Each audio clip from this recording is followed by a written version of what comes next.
A hora da sobremesa é sempre um momento de deleite à alma, esperada por muitos ansiosamente que estão à mesa. O que muitos não sabem é que existem vinhos específicos para se harmonizar com sobremesa. E que não sabem também é que muitas vezes são exatamente nesses momentos que são servidos verdadeiros tesouros vínicos. E que eles se caracterizam exatamente por ter um teor de açúcar residual elevado, uma excelente acidez. E esse teor de açúcar residual mais elevado é o natural da própria uva. E isso graças à maneira com que são produzidos, e são diversas. E é sobre eles, sobre os vinhos de sobremesa, que eu vou te contar nessa aula tudinho. Esse estilo de produto, os ice wines, tem baixíssimo rendimento. Para você ter uma ideia, uma videira produz matéria-prima para produzir somente uma garrafa pequena de 375 ml. Por isso que o valor de um produto desse é tão elevado. Só que há uma concentração de aromas e sabores que deixa qualquer enófilo extasiado. Uma concentração característica na sua doçura, uma elevada acidez equilibrada e uma refrescância. Uma delícia! Existem inúmeros com várias castas diferentes. Os ice wines harmonizam perfeitamente com creme brulee, com pudim de leite, com bolo de nozes ou amêndoas, com panetone, com mousse. E olha, há até quem troque a sobremesa só por um cálice de ice wine. Uma delícia! Esses vinhos são produzidos bastante no Canadá, na Áustria, na Hungria, em Moldávia, na Eslovênia, na Alemanha, no norte da Espanha e em inúmeros outros terroirs que a condição climática seja favorável a isso. E existe no hemisfério norte até a possibilidade dessa colheita ser feita após o Ano Novo. Existe uma história, ou quem sabe até lenda, que dizem que o primeiro ice wine surgiu na Alemanha, de forma meio que acidental, em 1794. Dizem que um dono de um vinhedo estava viajando no período da colheita da vindima, que tradicionalmente acontecia na sua região. E quando ele retornou para sua terra, as suas uvas estavam congeladas. E aí ele resolveu processá-las mesmo assim, resultando nesse néctar maravilhoso de Baco. Na atualidade, o Canadá é líder mundial na produção dessas verdadeiras delicatessen vínicas. Eu tive visitando no Canadá, na região de Ontário, lá numa cidade chamada Niagara-on-the-Lake, onde existe até uma escola de enologia e nos seus arredores vários produtores produzem ice wine. E o interessante observarmos lá é que eles produzem tanto vinhos de monocastas como também blends. As principais uvas produzidas para esse estilo de vinho geralmente são Cabernet Franc, Merlot, Gewürztraminer, Riesling, Gruner Veltliner, Chenin Blanc, Vidal Blanc. E essas basicamente são escolhidas por uma maior adaptação a esses climas extremos de frio. Vale também deixar aqui uma observação que alguns produtores também congelam artificialmente as suas uvas. E esse processo é chamado de crioextração. E eles acontecem em locais onde não há esse extremo de temperatura fria e que também não existe regulamentação por parte dos órgãos. Os vinhos colheita tardia também são uma bela harmonia para as sobremesas e eles são providos a partir da matéria-prima, que são uvas que foram deixadas nas vinhas após o período da maturação fenólica completa. E com isso há uma espécie de desidratação nos bagos, fazendo com que aconteça uma maior concentração dos licores, dos açúcares providos residuais da uva. E a partir desse licor de baco é que são feitos vinhos colheita tardia. Os vinhos colheita tardia são praticamente produzidos para todo lado no mundo. Eu gosto bastante de um que é produzido na Eslovênia, lá no terroir de Stajesca, que é com a casta Traminer. Ele se apresenta com uma cor dourada, com uma viscosidade linda, com notas de aromas de lichia, de flores brancas, de frutos secos, até mel. Na boca se mostra untuoso, uma delícia. Harmoniza impecavelmente com sobremesas à base de frutos secos. O vinho botrytizado recebe esse nome devido à matéria-prima que faz esse vinho, as uvas, sofrerem um ataque do fungo chamado Botrytis cinerea, também conhecidos como a podridão nobre. E o que acontece é que esse fungo ataca os bagos das uvas sobre condições microclimáticas muito específicas. As manhãs geralmente com neblina e úmido e à tarde mais quente e também seca.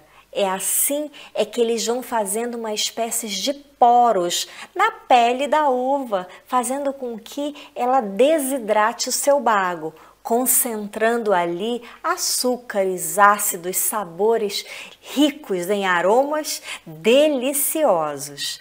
Um dos terroirs mais famosos do mundo em produzir os vinhos botrytizados fica no sul da França, na região de Sauternes, com a uva Semillon, mas também outras são produzidas em outros lugares. Eu conheço um, por exemplo, na Alemanha, com a casta Riesling, produzidos lá pelo produtor S. Aprun, que eu adoro. É um vinho da safra 1998, de um terroir específico lá do Vale do Mosel, chamado Sonnemour, Relógio do Sol, e que o vinho tá um verdadeiro espetáculo, um mimo à alma de qualquer enófilo. Essas são umas curiosidades sobre o vinho botrytizado. Só um detalhe nesse vinho botrytizado, um vinho considerado até de realeza, é que ele harmoniza com crème brûlée, com pudim e até como um belo aperitivo. O vinho do Porto, sem dúvida, é o vinho mais antigo do mundo. É um verdadeiro ex-libris de Portugal.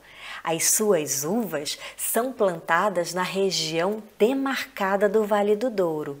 E o envelhecimento desse vinho acontece em sua maioria nas caves que estão localizadas na cidade de Vila Nova de Gaia, que fica bem em frente à cidade de Porto.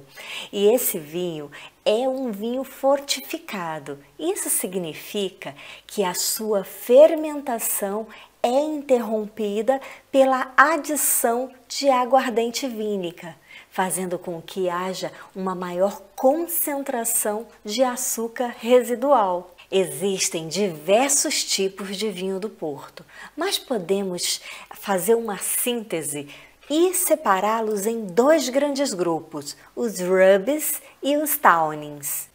Dentro da categoria Rubis, nós temos o LBV, que é uma sigla em inglês Late Bottler Vintage. E eles são produzidos em anos excepcionais para expressar uma safra especial, uma colheita especial. Geralmente são envelhecidos em balseiros de 4 a 6 anos e apresentam uma cor meio vermelho púrpura. e uma delícia. Outro exemplo da classe dos Rubies são os vinhos do Porto Vintage. Eles são considerados um dos melhores vinhos do Porto que existem. São feitos também em colheitas excepcionais. Em regra geral, eles são engarrafados 2 anos após a vindima.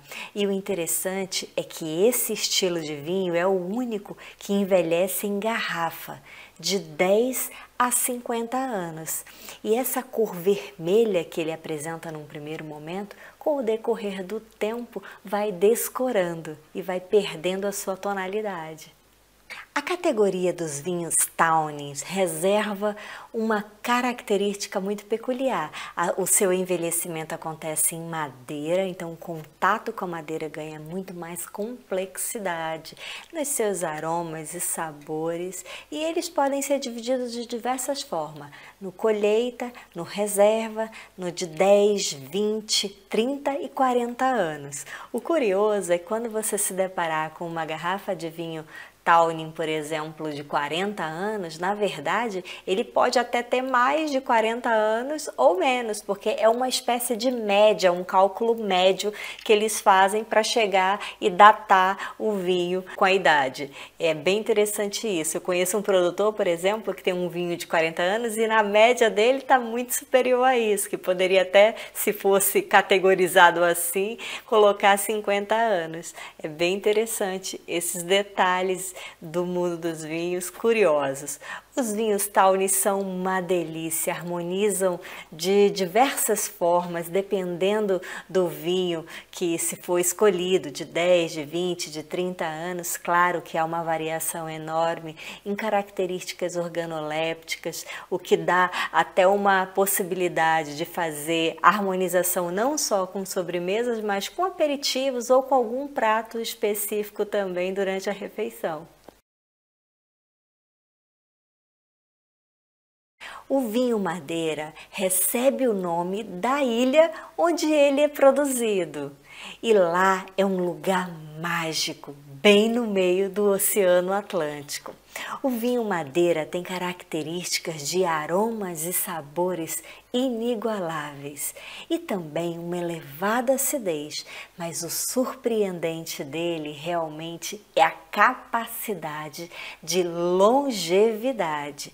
Ele também ficou conhecido como o vinho da roda, porque as caravelas passavam na ilha, pegavam o vinho, iam para suas descobertas ao redor do mundo e quando retornavam, o vinho estava até melhor ainda, fazendo a volta ao mundo. Há várias referências de personalidades históricas que fazem referência a esse tipo de vinho, como Winston Churchill, Napoleão Bonaparte, e fique sabendo você que na época da independência dos Estados Unidos, em 1776, foi o vinho Madeira que foi servido.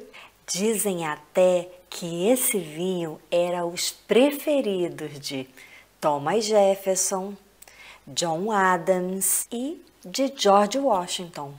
São inúmeras as características que fazem do vinho Madeira um vinho icônico e singular para o mundo dos vinhos. É um vinho com mais de 5 séculos de história. É símbolo de distinção e de nobreza, com riquezas de aromas e sabores muito peculiares e que faz realmente qualquer enófilo ficar extasiado a cada momento que degusta o vinho e vai apreciando cada gole. Existem 2 métodos de produção do vinho Madeira: o método por canteiro e o método por estufagem.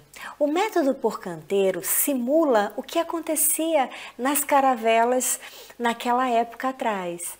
Ou seja, o vinho é armazenado nas grandes pipas, nas barricas, e colocado no sótão, na região mais superior das adegas, para ali ter o calor necessário para o processo de produção do vinho Madeira.